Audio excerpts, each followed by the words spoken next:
Good morning students. Today I will explain chapter 1 challenges of nation building. After independence हमारे India को बहुत सारी problems face करनी पड़ी थी, बहुत सारे चैलेंजेस को फेस करना पड़ा था। जैसा कि आप जानते हो कि इंडिया के जो फ्रीडम थी वो सिर्फ इसी कंडीशन पर मिली थी, पार्टीशन, देश का बंटवारा हो, हिंदू और मुस्लिम को अलग किया गया था।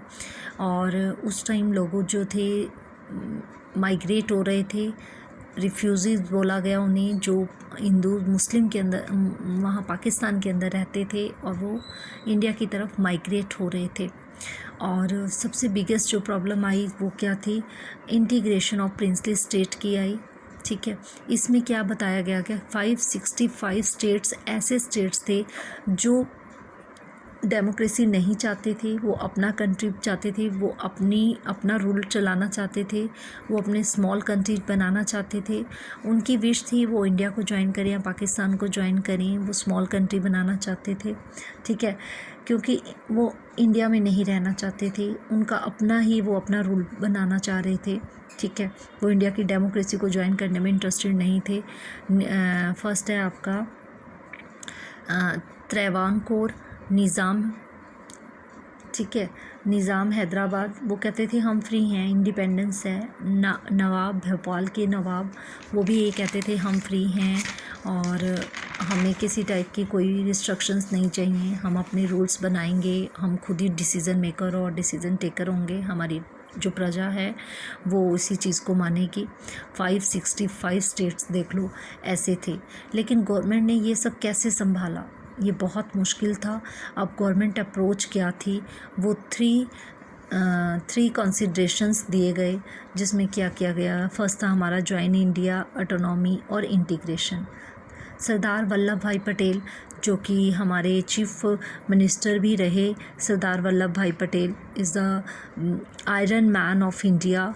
फर्स्ट होम मिनिस्टर रहे, डिप्टी पीएम भी रहे और आयरन मैन ऑफ इंडिया बोला जाता है इन्हें, क्योंकि ये एक नेशनल कैटलिस्ट रियलिस्ट भी रहे।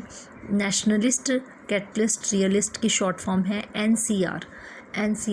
इन्हें एनसीआर क्यों बोला गया, क्योंकि कैटलिस्ट का मीनिंग होता है जो काम जल्दी से करवा देना, जो चीज़ जल्दी हो जाना। रियलिस्टिक, सचमुच, कि उन्होंने सचमुच आयरन मैन ऑफ इंडिया का रोल प्ले किया और ये इनके अंदर एक कैपेबिलिटी थी कि अपनी बात को मनवा लेते थे।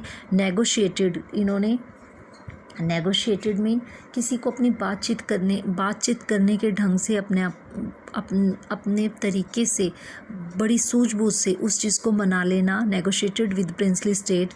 डिप्लोमेटिक स्किल, इनके पास एक डिप्लोमेटिक स्किल थी, जो कि इन लोगों ने विदाउट वायलेंस, बिना उसके 565 जो में से मैक्सिमम स्टेट्स ऐसे थे जिनको इन्होंने एग्री कर लिया था इस चीज़ के लिए कि वो इंडिया को ज्वाइन करेंगे, इंडिया की डेमोक्रेसी कंट्री को ज्वाइन करेंगे। इस चीज़ के लिए मैक्सिमम स्टेट्स को ज्वाइन कर लिया था और बहुत सारे सिर्फ जो थे मैक्सिमम स्टेट्स रेडी हो गए थे एक ही कंट्री में रहने के लिए। अपना कंट्री नहीं बना रहे थे, अपनी छोटी छोटी प्रोविंसेस नहीं बना रहे थे।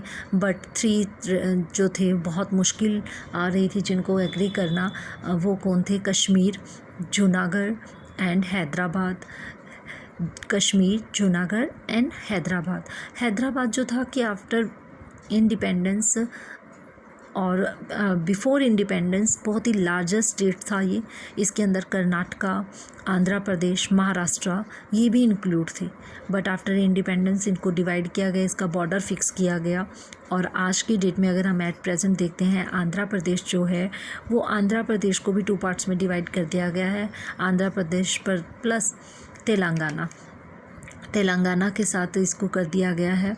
ठीक है, और लेकिन ये चीज़ें जो थी बहुत ही इजी नहीं थी और ये बहुत ही कॉम्प्लिकेटेड था। कहते बहुत ज़्यादा कॉम्प्लिकेटेड क्यों था, क्योंकि उड़ीसा के अंदर 26 और 119 छोटी छोटी स्टेट्स थी और लेकिन 14 जो थी वो बहुत बड़ी बड़ी स्टेट्स थी। अब इसके लिए क्या किया गया, एक इंस्ट्रक्शन ऑफ अकेशन, ये साइन किया गया कि राजा यहाँ रहेंगे, अपनी पावर का भी यूज़ करेंगे, इंडिया की यूनियन के साथ भी ज्वाइन करेंगे। ऐसा ये डिसाइड किया गया इंस्ट्रक्शन ऑफ एसेशंस में कि ये साइन हुआ कि राजा अपनी पावर का भी यूज़ करेंगे और इंडिया की यूनियन के साथ भी ज्वाइन करेंगे। हैदराबाद लार्जेस्ट प्रिंसली स्टेट था। कर्नाटका और एपी महाराष्ट्र के स्टेट भी बीच में आते थे, जैसा कि अभी आपको बताया मैंने। और जो निज़ाम थे वो मान नहीं रहे थे निज़ाम, लेकिन नवंबर 1947 में 1 ईयर के लिए एक साइन करवाया गया जिसको नाम दिया गया standstill agreement. Standstill agreement sign हुआ। कहते हैं निज़ाम ख़राब रूलर था।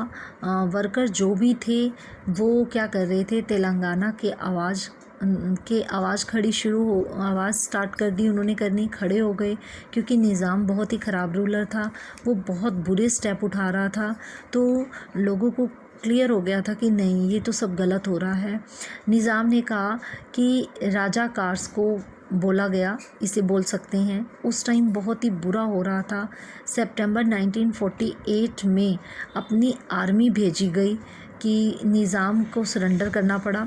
और निज़ाम को जब सरेंडर करना पड़ा तो थोड़े टाइम लड़ाई के बाद हैदराबाद हमारे साथ मिल गया, ठीक है। और इससे क्या हुआ कि ये भी हैदराबाद भी हमारे इंडिया के साथ मिल गया था। और ये एक बहुत बड़ी अचीवमेंट थी और इसका जो टोटली क्रेडिट है वो सरदार वल्लभ भाई पटेल को जाता है। Thank you.